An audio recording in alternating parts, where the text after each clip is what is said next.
Good evening sir. Good evening सभी को।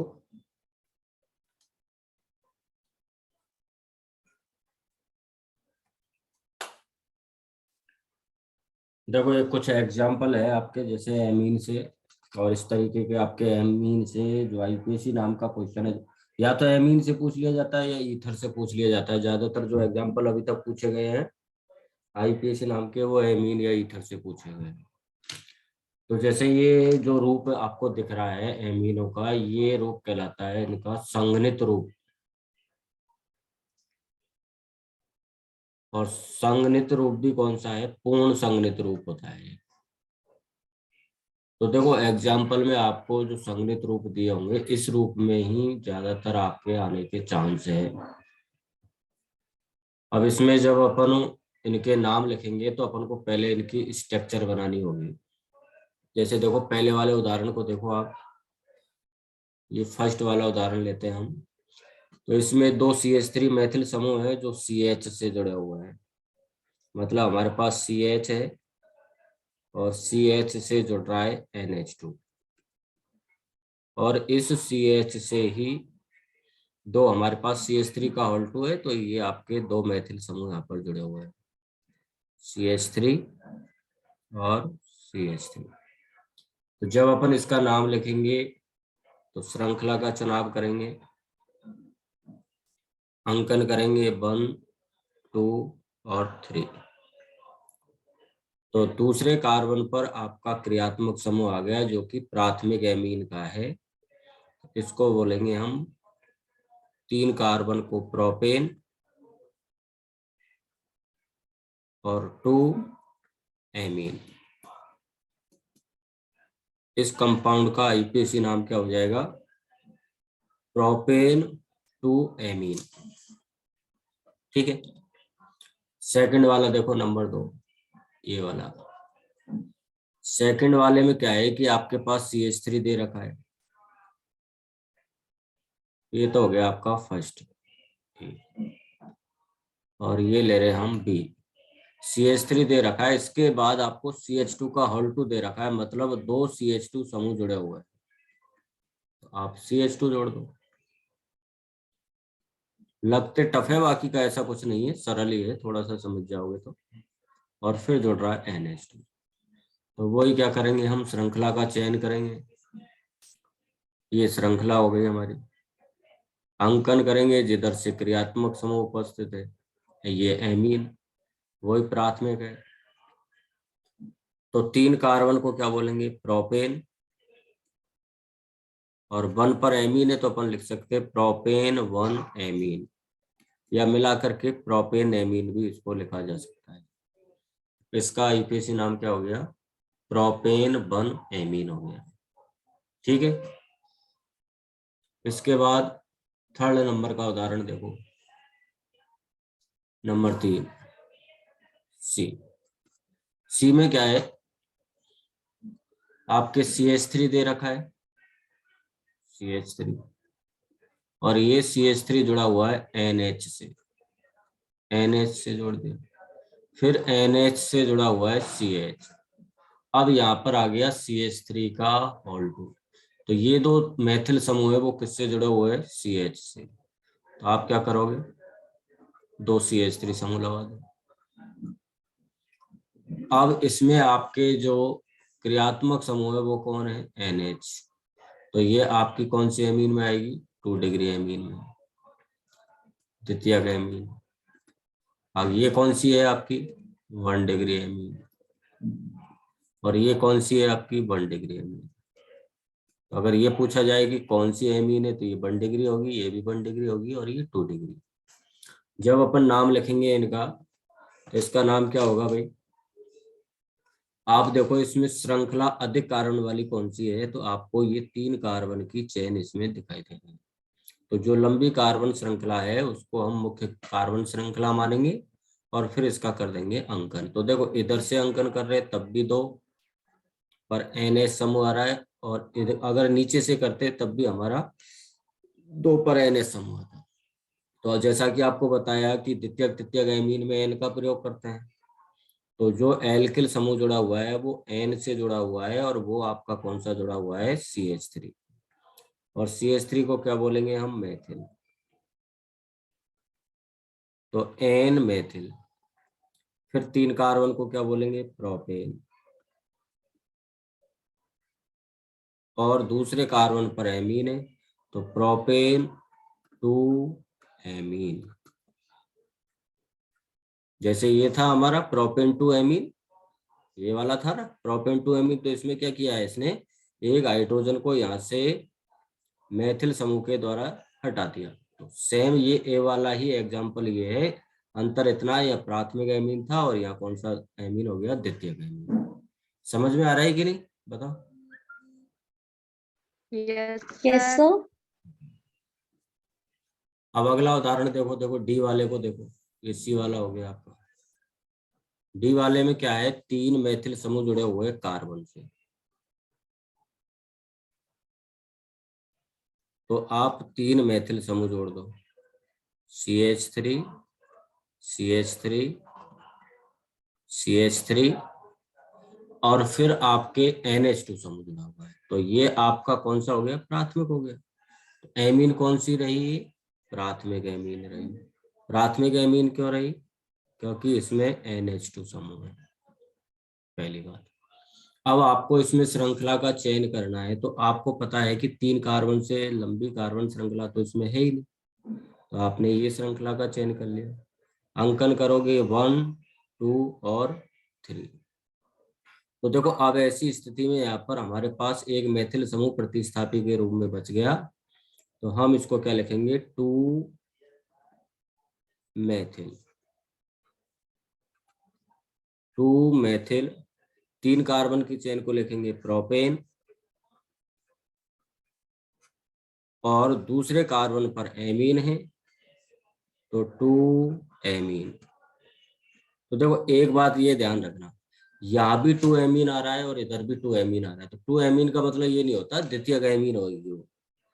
2 amine का मतलब ये पोजीशन को बता रहा है कि एमीन जो ग्रुप है वो कार्बन 2 से जुड़ा हुआ है। या 2 बता रहा है कि जो एमीन ग्रुप है, एमीन तो हमारा प्राथमिक ही है लेकिन ये दूसरे कार्बन से अटैच है, इसलिए 2 मेथिल प्रोपेन 2 एमीन। तो प्राथमिक है कि द्वितीयक है कि तृतीयक है, वो हमको एमीन का ग्रुप देखना पड़ेगा। NH2 है तो प्राथमिक, NH है तो द्वितीयक और N है तो तृतीयक। अब इसके बाद अगला उदाहरण देखो भाई, ये हमारा डी हो गया। ई वाले को देखो, ई वाले में क्या है, आपके पास C6H5 आ गया।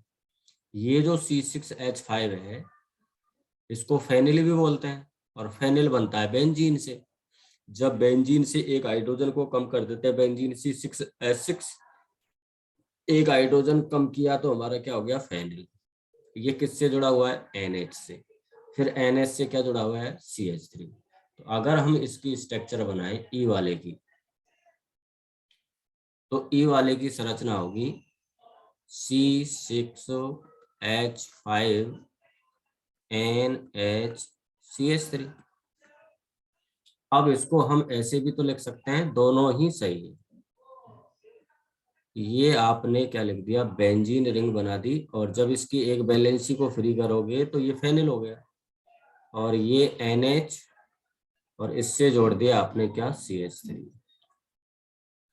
तो देखो जब अपन नाम लिखेंगे ना इसका, तो नाम लिखेंगे तो कैसे लिखेंगे भाई, आपको पता है कि बेंजीन जो रिंग होती है ना, ये बेंजीन, और बेंजीन पर जब हम NH2 समूह लगा देते हैं तो ये कहलाता है एनिलीन, जो कि प्राथमिक एमीन के अंतर्गत आता है। NH2 समूह है ना, NH2 समूह है इसमें, NH2 समूह कौन सा है, प्राथमिक एमीन। तो एनिलीन आपका कौन सा है, एरोमेटिक एमीन में प्राथमिक एमीन है, ध्यान देना।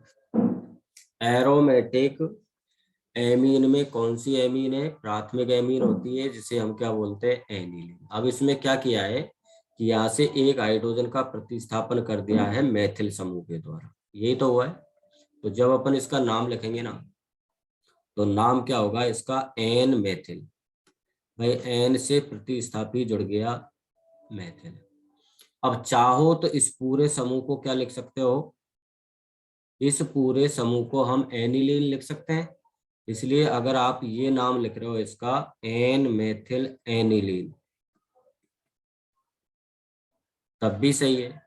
और अगर मान लो आप इसको बेंजीन का ही रूप मान रहे हो तो फिर नाम लिख सकते हैं हम एन मेथिल। तो इसलिए दो नाम लिखे जा सकते हैं, इसके ध्यान देना, एन मेथिल बेंजेन एमीन। अब बेंजेन में एमीन जोड़ोगे तो ये कहलाएगा बेंजेन एमीन। इस प्रकार ई वाले का आपके एन मेथिल एनिलीन भी लिख सकते हो और एन मेथिल बेंजेन एमीन भी लिख सकते हो। क्या ये बात समझ में आई कि नहीं, ये वाला एग्जांपल समझ में आया कि नहीं? Yes sir. Okay. Yes sir. इसके बाद अगला उदाहरण आता है आपका एफ। अब देखो CH3CH2, इस एग्जांपल को देखो, CH3CH2 ये आपका एथिल हो गया, है ना? और ये एथिल की संख्या कितनी है, 2, जो किससे जुड़ा हुआ है, एन से, और फिर क्या जुड़ा हुआ है, CH3। तो इसका मतलब तृतीयक ग्रुप हो गया ये।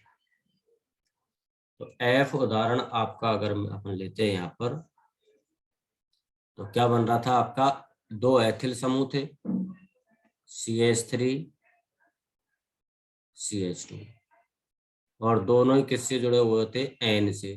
तो एक हम जोड़ देते इधर CH2 और CH, और उसके बाद क्या जुड़ा हुआ था, CH3।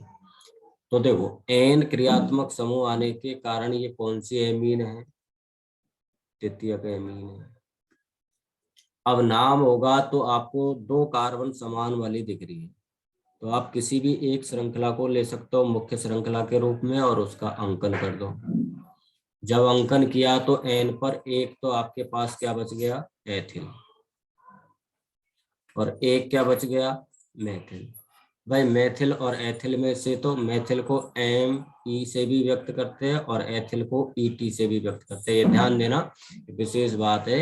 अगर Me लिखा हुआ आगे ना, ऐसे भी आ सकता है। ये देखो उदाहरण बता देता हूँ आपको, Et का होल टू NMe, ये वही कंपाउंड है जिसकी संरचना हमने इधर बना रखी है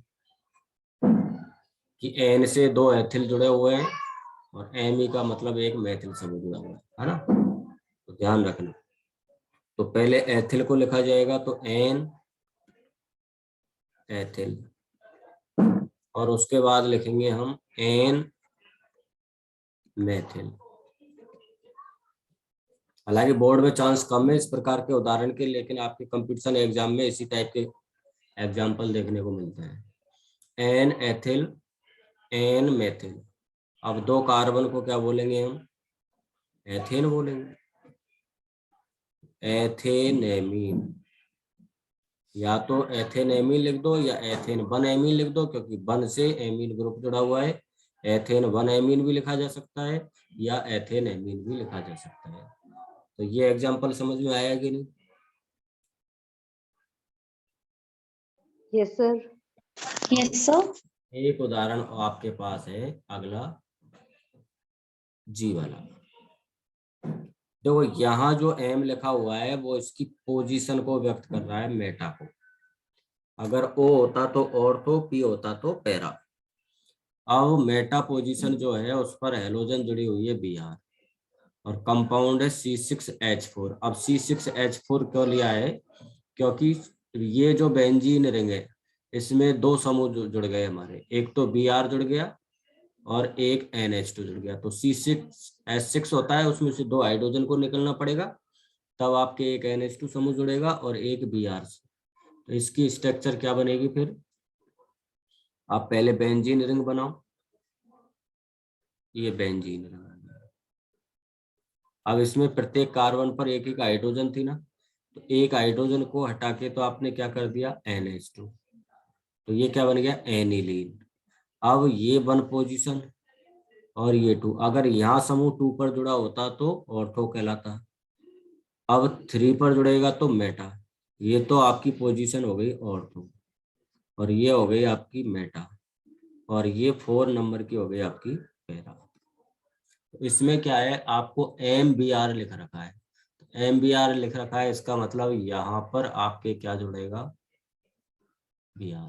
तो जब अपन इसका नाम लिखेंगे तो नाम देखो, आप चाहो तो ऐसे लिख सकते हो, मेटाब्रोमो। अब मेटाब्रोमो का पोजीशन कौन सा है, थर्ड है, तो आप इसको 3 ब्रोमो भी लिख सकते हो, दोनों का मतलब एक ही है, मेटाब्रोमो। अब पूरे को क्या लिख सकते हो, एनिलीन, तो मेटाब्रोमो एनिलीन, या बेंजेनेमीन भी तो लिख सकते हैं, तो बेंजेनेमीन। इस तरीके से आपको एमीन में से IUPAC नाम पूछे जाएंगे। अब बताओ IUPAC नाम क्लियर है कि नहीं? Yes, sir. ओके, अभी मैं आपको स्क्रीनशॉट लेने के लिए टाइम दे दूंगा। अब देखो, इसके बाद अब यहाँ पर हम इस पार्ट से संबंधित कुछ महत्वपूर्ण अभिक्रियाओं, पहले महत्वपूर्ण अभिक्रियाओं को देखेंगे और उसके बाद क्वेश्चंस कैसे आते हैं वो भी हम चर्चा करेंगे। महत्वपूर्ण अभिक्रियाएं, इस पाठ की सभी महत्वपूर्ण अभिक्रियाओं को पहले अपन एक साथ अध्ययन करेंगे और उसके बाद उससे संबंधित बोर्ड एग्जाम में पहले कौन कौन सी अभिक्रियाएं आ चुकी है, कैसे आती है, कैसे क्वेश्चंस आ सकते हैं, वो सारी चीजों पर चर्चा करेंगे। तो देखो, सबसे पहले हम जो अभिक्रिया ले रहे हैं वो अभिक्रिया ले रहे हैं हम नंबर 1, जो कि बहुत महत्वपूर्ण अभिक्रिया है, अक्सर पूछी जाती है, बहुत अच्छे प्रश्न भी इसमें बनते हैं। ग्रेविल थैलेमाइड संश्लेषण, ग्रेविल थैलेमाइड संश्लेषण। अब इस अभिक्रिया की क्या खास बात है और क्या हमको याद रखनी है, वो यहाँ पर अपन को देखना है।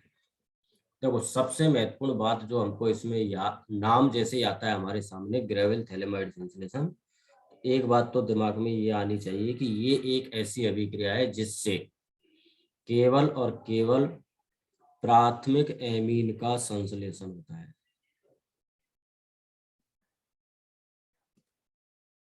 ग्रेविल थैलेमाइड संश्लेषण अभिक्रिया से कौन सी एमीन का निर्माण किया जाता है, तो प्राथमिक एमीन का संश्लेषण किया जाता है। पहली बात तो ये।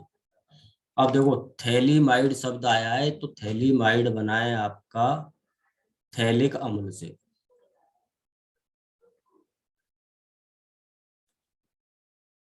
और थोड़ा सा आप इस यूनिट को आप जैसे रिवीजन में पढ़ रहे हो तो अपने नोट्स को भी पढ़ के आओ।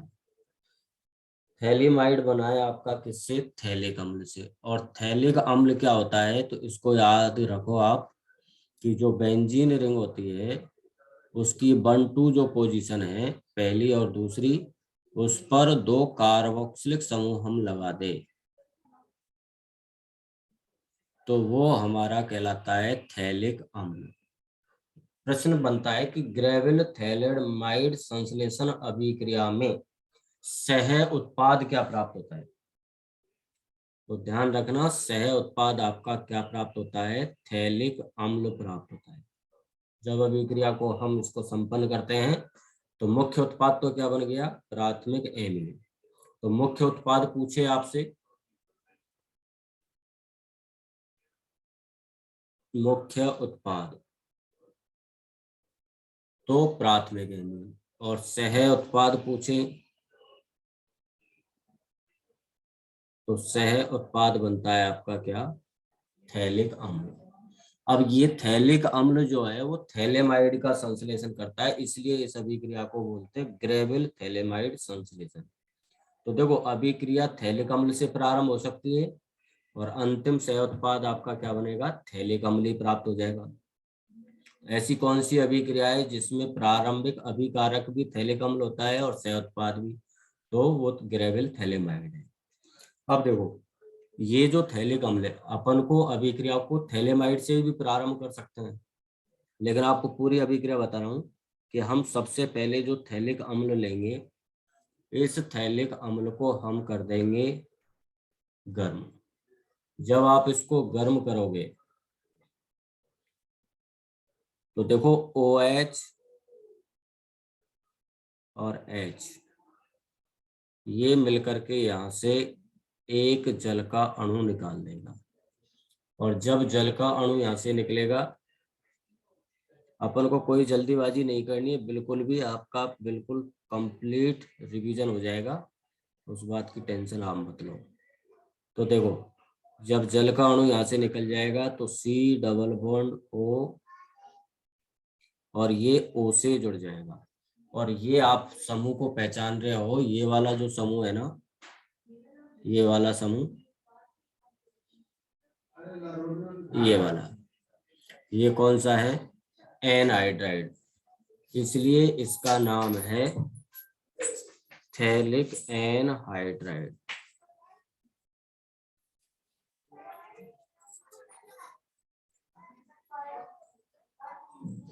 क्या बोलते हैं इसको हम? थैलिक एनहाइड्राइड बोलते हैं, एनहाइड्राइड समूह आ जाने के कारण। अब इसके बाद क्या करते हैं हम, ये जो थैलिक एनहाइड्राइड हमारा बना, इस थैलिक एनहाइड्राइड की अभिक्रिया करा देते हैं हम अमोनिया से। अमोनिया के साथ इसको गर्म कर दो तो अमोनिया में जो 2 हाइड्रोजन है वो इस बॉन्ड को यहाँ से ब्रेक करेगी और इस ऑक्सीजन को लेगी, और क्या निकलेगा यहाँ से? वाटर मॉलिक्यूल निकल जाएगा H2। ठीक है ना।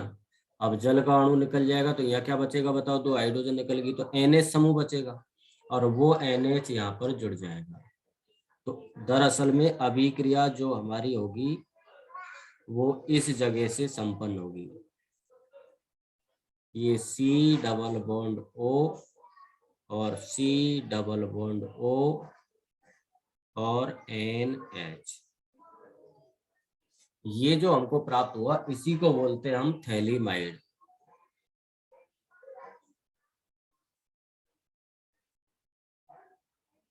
थैलीमाइड। अब देखो ध्यान ये रखना है, अगर थैलिक अम्ल से प्रारंभ अभिक्रिया आपसे पूछी जाती है कि थैलिक अम्ल से कैसे प्राप्त करोगे प्राथमिक एमीन, ऐसे प्रश्न आ गया तो फिर यहाँ से स्टार्ट करनी पड़ेगी। और पूछ लिया कि थैलेमाइड से कैसे प्राप्त करोगे प्राथमिक एमीन, तो अभिक्रिया यहाँ से प्राप्त, या तो आपकी अभिक्रिया यहाँ से प्रारंभ होगी या आपकी अभिक्रिया यहाँ से प्रारंभ होगी। ठीक है, ये बात समझ में आई कि नहीं बताओ? Yes sir. Yes, sir. Phthalimide प्राप्त हुआ ना, इस थैलेमाइड के हम क्षार के साथ अभिक्रिया करा दो। अब देखो क्षार आप NaOH ले लो या KOH ले लो, तो आप अगर ग्रेविल थैलेमाइड ही पूछा रहा है ना आपसे, नाम आ गया ये, तो फिर अभिक्रिया आप सीधे यहाँ से प्रारंभ कर देना है ना, थैलेमाइड से। तो आप क्या करोगे, इसको KOH के साथ इसकी अभिक्रिया करा दो। अब आप चाहो तो KOH ले सकते हो और चाहो तो NaOH ले सकते हो, क्योंकि क्षार की प्रेजेंस में ये अभिक्रिया हो रही है, क्षार के साथ अभिक्रिया हो रही है, इससे कोई फर्क नहीं पड़ने वाला। तो आप क्या करोगे, यहाँ पर आपका OH दिख रहा है आपको, तो ये बॉन्ड ब्रेक होगा आपके K plus OH minus, Na plus OH minus. तो ये जो OH समूह है आपका, ये OH माइनस और ये H, ये मिलकर के वापस क्या निकाल देगा यहाँ से? H2O। तो आपका KOH ले रहे हो तो K जुड़ जाएगा, NaOH ले रहे हो तो Na जुड़ जाएगा। तो यहाँ पर आपके C डबल बॉन्ड O और C डबल बॉन्ड O और फिर इसके बाद N और K। अब देखो नाम अपन को ज्यादा दिमाग लगाने की जरूरत नहीं, ये क्या था हमारा? थैलेमाइड। तो इसमें क्या आ गया? पोटेशियम। तो नाम हो गया इसका पोटेशियम थैलेमाइड। तो जब हम थैलेमाइड को KOH के साथ गर्म करते हैं तो हमको क्या प्राप्त होता है? पोटेशियम थैलेमाइड प्राप्त होता है। अब ये जो पोटेशियम थैलेमाइड हमको प्राप्त हुआ, इस पोटेशियम थैलेमाइड की अभिक्रिया, अब आपको एमीन बनानी है ना प्राथमिक, तो कौन सी एमीन बनानी है उसके अनुरूप आपको लेना है एल्किल हैलाइड, क्योंकि उसका जो एल्किल समूह होगा ना वही एमीन में कन्वर्ट होगा। तो जैसे मेथिल क्लोराइड ले रहे हो, एक कार्बन वाली एमीन बन जाएगी, एथिल क्लोराइड ले रहे हो तो 2 कार्बन वाली बन जाएगी। तो डिपेंड करेगा इस एल्किल हैलाइड पर। तो जैसे मान लीजिए आपने ले लिया यहाँ पर CH3Cl मेथिल क्लोराइड, तो अब देखो आपको स्पष्ट पता चल रहा होगा कि ये आपका K यहाँ से निकलना है K+, ये यहाँ से आपका निकलना है Cl-, तो क्या निकल जाएगा इसमें से KCl। एक एक चीज को बिल्कुल मैं व्यक्त कर रहा हूँ, आपको दिख भी रहा होगा। KCl यहाँ से निकल गया। अब शेष जो बच रहा है ना उस पर क्या जोड़ दो आप, जो एल्किल समूह है उसको जोड़ देना है।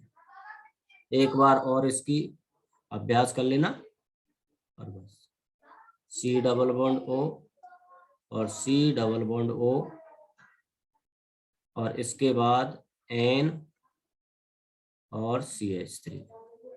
तो अब N से क्या जुड़ गया, मेथिल। तो नाम में अपन को कोई दिक्कत नहीं आनी चाहिए। नाम में क्यों दिक्कत नहीं आएगी, क्योंकि N से अब क्या जुड़ रहा है, मेथिल, और ये पूरा समूह क्या था, थैलीमाइड। तो N मेथिल थैलीमाइड, तो किसका संश्लेषण हो गया, N मेथिल थैलीमाइड का संश्लेषण हो गया। अब इसके बाद देखो आपको क्या करना है, या तो आप क्षार ले सकते हो NaOH वापस, और नहीं तो आप तो सीधे सीधे इसकी किसके साथ अभिक्रिया करा दो, जल के साथ। किसके साथ, जल के साथ। तो 2 मोल आप जल के लो, तो देखो अब ये बॉन्ड टूटेगा आपका और ये बॉन्ड टूटेगा। तो बताओ दोनों हाइड्रोजन जब नाइट्रोजन पर जुड़ेगी तो यहाँ तो CH3 बचा और ये किस में कन्वर्ट हो गया, NH2 में। तो कौन सी अमीन बन गई, प्राथमिक, नाम क्या हो गया, मेथेनेमीन। और पुनः हमको क्या प्राप्त हुआ, तो सह उत्पाद, अंतिम जो उत्पाद प्राप्त हुआ वो जैसा कि आपको बताया था। अब ये समूह बचेगा तो इस समूह को लिखो आप,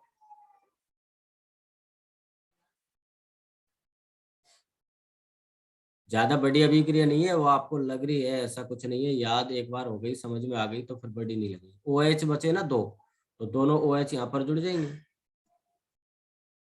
तो बताओ जो हमने लिया था वही हमको प्राप्त हुआ ना, थैलिक अम्ल। तो थैलिक अम्ल इस अभिक्रिया का सह उत्पाद होता है। अब बताओ ये अभिक्रिया समझ में आई कि नहीं।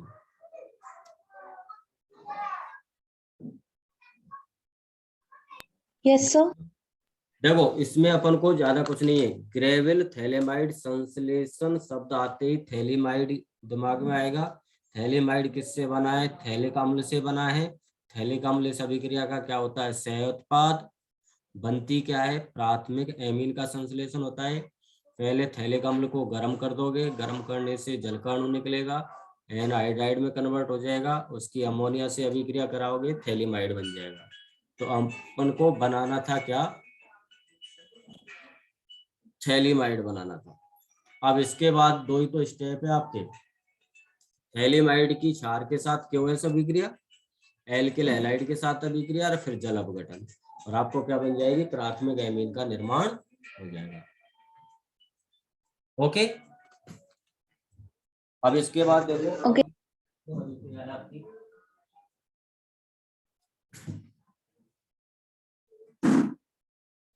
और ये ना जितनी भी मैं आपको महत्वपूर्ण अभिक्रिया पढ़ाऊंगा इनके सबके वीडियो आपकी सेव होगी, तो मैं आपको एक लिंक दे दूंगा, उस पर आप जब भी जौन सा भी अभिक्रिया को देखना चाहोगे वो अभिक्रिया आसानी से देख सकते हो रिपीट करके।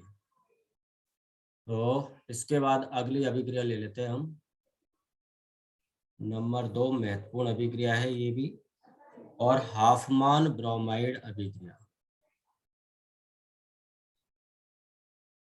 हाफमान ब्रोमाइड अभिक्रिया। तो देखिए हाफमान ब्रोमाइड जो अभिक्रिया है, ये हाफमान ब्रोमाइड अभिक्रिया से भी हमको क्या प्राप्त होती है, प्राथमिक एमीन का संश्लेषण होता है। पहली बात तो हमको याद रखनी है 1 डिग्री एमीन। ये अभिक्रिया जो होती है, ये अभिक्रिया देते हैं हमारे एमाइड। आप कैसे समझ सकते हो, देखो, और ये इसमें क्या आ रहा है, ब्रोमाइड, हाफमान ब्रोमाइड आ रहा ना, ब्रोमाइड आ रहा है, इसका मतलब ब्रोमीन के साथ अभिक्रिया है। अभिक्रिया में कौन भाग लेगा, एमाइड और ब्रोमीन। किसके साथ अभिक्रिया होगी, तो क्षार के साथ, जैसा कि ऊपर की अभिक्रिया में भी पढ़ा था।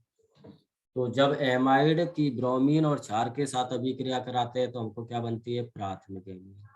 अब यहीं से इसको समझो, देखो, ब्रोमाइड अभिक्रिया, हाफमान ब्रोमाइड, आइड शब्द आ रहा है, आइड एमाइड में भी आता है, तो ब्रोमाइड से हमने कर लिया एमाइड, ब्रोमाइड ब्रोमीन भी आ रहा है, उससे याद कर लिया हमने ब्रोमीन। तो क्या हो गया, एमाइड और ब्रोमीन की अभिक्रिया क्षार के साथ, ये अभिक्रिया क्या कहलाती है आपकी, हाफमान ब्रोमाइड अभिक्रिया। सिंपल सी अभिक्रिया। देखो क्या करना है, आपको एमाइड लेना है। एमाइड जानते हो आप, C+O NH2, इस ग्रुप को क्या बोलते हैं, एमाइड।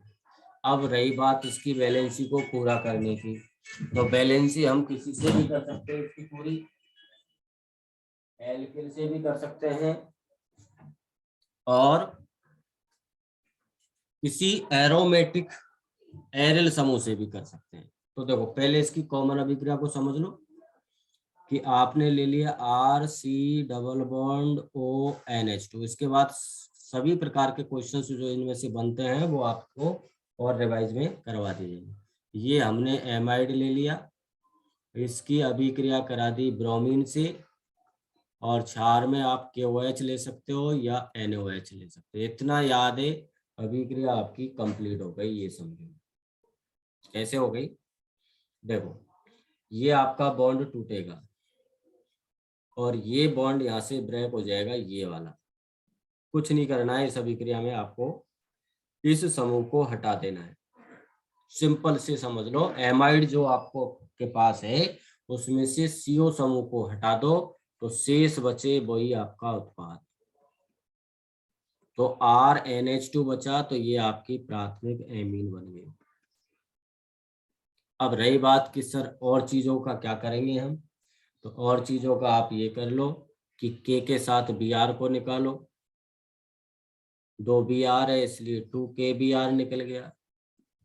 फिर क्या बचा आपके पास, तो इसको 4 मोल लेने पड़ेंगे, क्योंकि यहाँ से आपको CO समूह को निकालना ना, तो 4 ऑक्सीजन बच रही है, हाइड्रोजन आपके पास बच रही है, तो 2 हाइड्रोजन और ऑक्सीजन मिलके जल निकाल दो, 2H2। और बाद में क्या बचेगा आपके पास, 2 पोटेशियम। तो ये भाई CO निकल रहा है, इसका मतलब ये CO क्या है, कार्बोनेट के रूप में निकल रहा है, तो ये आपका निकल जाएगा K2CO3। अगर मान लीजिए आपने NaOH लिया होता तो वही अभिक्रिया ये होती, ये K2CO3 के स्थान पर क्या हो जाता, Na2CO3, यहाँ क्या हो जाता, Na2CO3। इस अभिक्रिया को बोलते हैं हम हाफमान ब्रोमाइड अभिक्रिया। बताओ बात समझ में आई कि नहीं। इसमें Yes, sir. इसमें हमको केवल और केवल समझना है एमाइड को। अगर हमको एमाइड पता है तो अभिक्रिया में कहीं कोई दिक्कत नहीं। तो एमाइड के लिए मैंने बता दिया आपको, ये समूह जहां दिखाई दे जाए वो एमाइड है। कैसे याद रखोगे इस अभिक्रिया को, हाफमान ब्रोमाइड, आइड आ रहा है तो एमाइड में है, ब्रोमाइड ब्रोमीन है, तो एमाइड ब्रोमीन की क्षार के साथ अभिक्रिया कौन सी कहलाती है, हाफमान ब्रोमाइड अभिक्रिया कहलाती है। ये छोटी सी ट्रिक के माध्यम से हम इसको याद रख सकते हैं।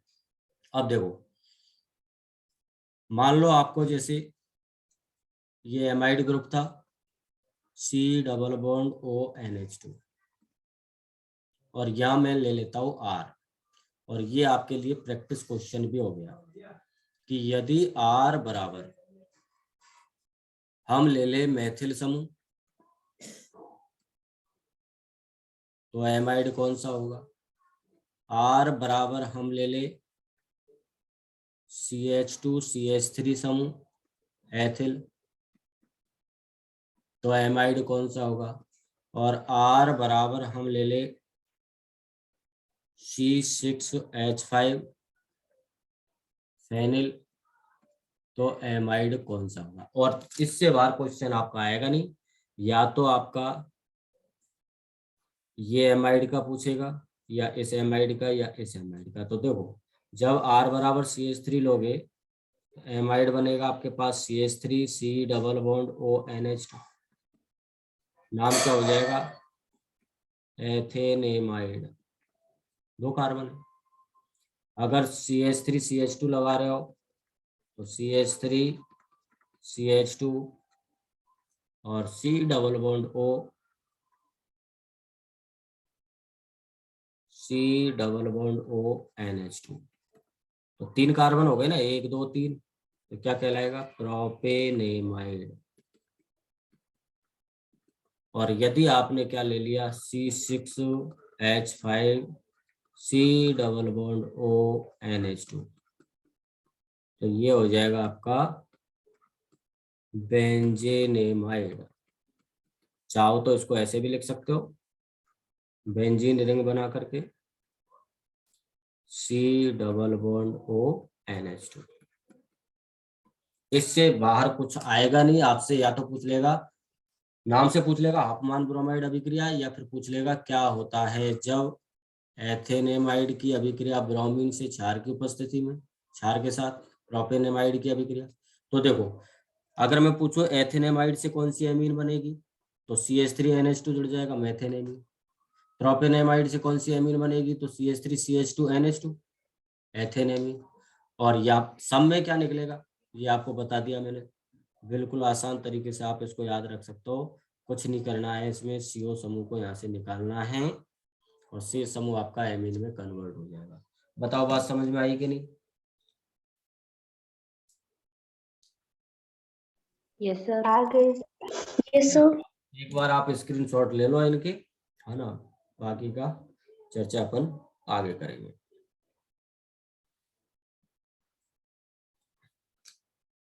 संडे को लंबी क्लास रख देंगे आपकी, तो उसमें ये मैक्सिमम अभिक्रिया आपकी हो जाएंगे। आज थोड़ा सा IPSC में, कल आपकी ये महत्वपूर्ण अभिक्रिया अपन समाप्त कर लेंगे।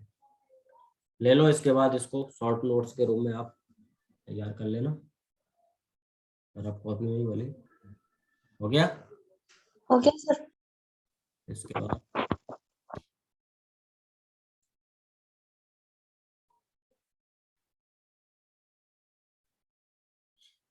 वीडियो आपको इनकी लिंक में आपको उपलब्ध करवा दूंगा, तो मान लो बाई चांस अगर आपको दोबारा देखने को आवश्यकता पड़ी समझने की, तो फास्ट थोड़ा सा स्पीड बना के उसको रिपीट कर लेना। जो अपनी 40 मिनट की है वो आप लगभग 20 मिनट में ही रिवीजन कर सकते हो उसको।